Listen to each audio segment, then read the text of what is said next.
একটি কথা বলবো? বলো বলো দেবী। এই বৃদ্ধ ব্রাহ্মণ মূর্তি তৈরি করতে ঢুকেছে, আজকে 14 দিন হয়ে গেল, না খেয়ে কাজ করছে। আগে তো তাও কাজের আওয়াজ শোনা যাচ্ছিল, এখন তো আর 3-4 দিন হয়ে গেল কোনো আওয়াজ শুনতে পারছি না। কোথাও মরে টরে যায়নি তো? ব্রাহ্মণ যদি মরে যায় তাহলে তো আমাদের উপরে ব্রহ্মহত্যার দোষ লাগবে। তো চলো একবার গিয়ে দেখি। রাজা 21 দিন পর্যন্ত দরজা খুলবে না। আরে যদি মরে যায় তাহলে আমরা কি করব? ব্রহ্মহত্যার দোষ লেগে যাবে, যা হওয়ার হবে। রাজা রানী দুজন চিন্তিত হয়ে গেল, কাছে গিয়ে ডাকছেন। দরজার বাইরে থেকেও বিপ্রদেব, ও ব্রাহ্মণদেব, ও বিপ্রদেব, কোনো সাড়া নেই, কোনো শব্দ নেই। রাজার তো আরো চিন্তা বেড়ে গেল, ভয় হয়ে গেল। থাকতে না পেরে সঙ্গে সঙ্গে মহারাজ ধাক্কা দিয়ে দরজা খুলে দিলেন। যখনই দরজা খুলেছে সঙ্গে সঙ্গে মহারাজ, তিনি তো অন্তর্ধান হয়ে গেছেন।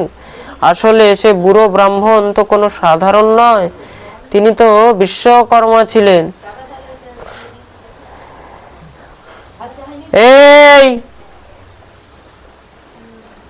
উনুনে ঢুকে দেবো একবারে, কথা বলেই যাচ্ছে।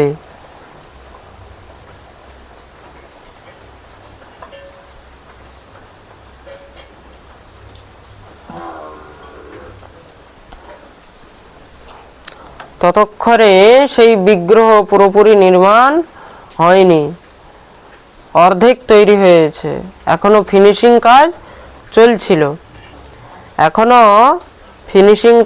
চলছিল। মাঝখানের দরজা খুলে দিয়েছে, সে তো অন্তর্ধান হয়ে গেছে।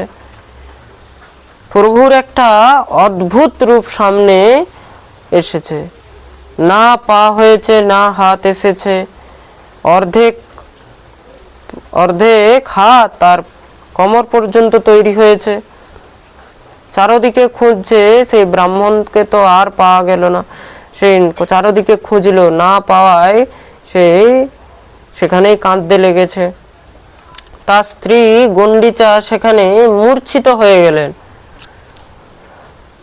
রাজা যখনই গুন্ডিচার স্ত্রীকে হোঁশে এনেছে, আকাশবাণী হলো, আমি তোমার ভক্তিতে অতি প্রসন্ন হয়েছি।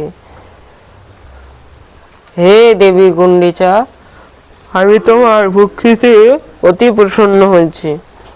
গুন্ডিচা বললেন, প্রভু, আপনার বিগ্রহ নির্মাণ তো সম্পূর্ণ হলো না। সম্পূর্ণ নির্মাণ কিভাবে হবে? ভগবান বললেন, চিন্তা করো না, আজ থেকে কলিযুগে আমি এই রূপেই দর্শন দেব। আর তখন থেকে ভগবান সেই জগন্নাথ, বলভদ্র আর সুভদ্রা হয়ে এই রূপে সমস্ত সংসারকে দর্শন দিচ্ছে। জগতের নাথ তিনি হলেন জগন্নাথ। নীলাচল নিবাসায় নিত্যায় পরমাত্মনে বলভদ্র সুভদ্রাভ্যাম জগন্নাথায় তে নমঃ।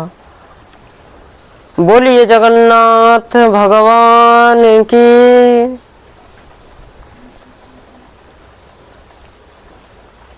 এই হলো দিব্য জগন্নাথের ভগবানের মহিমা, জগন্নাথ ভগবানের প্রাকট্যের কথা।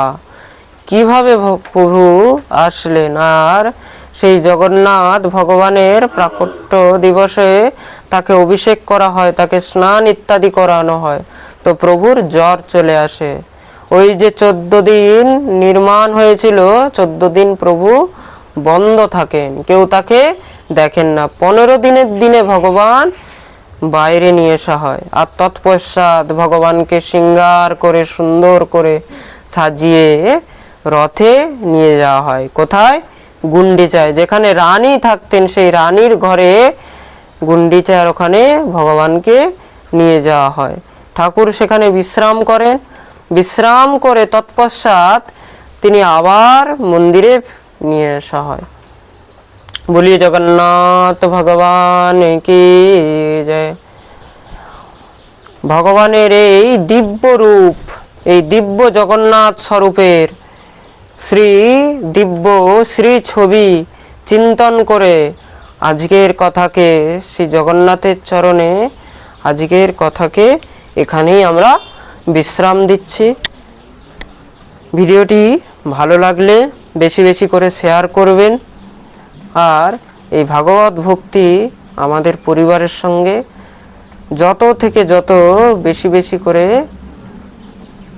জুড়ুন, আর আমাদের এই পরিবারের সঙ্গে জুড়ে থাকুন, নিত্য নতুন হরিকথা শ্রবণ করতে পারি, আর আমরা এই ভাগবত ভক্তির পথে যেমন ভক্তিময় হয়ে এই পথে চলতে পারি।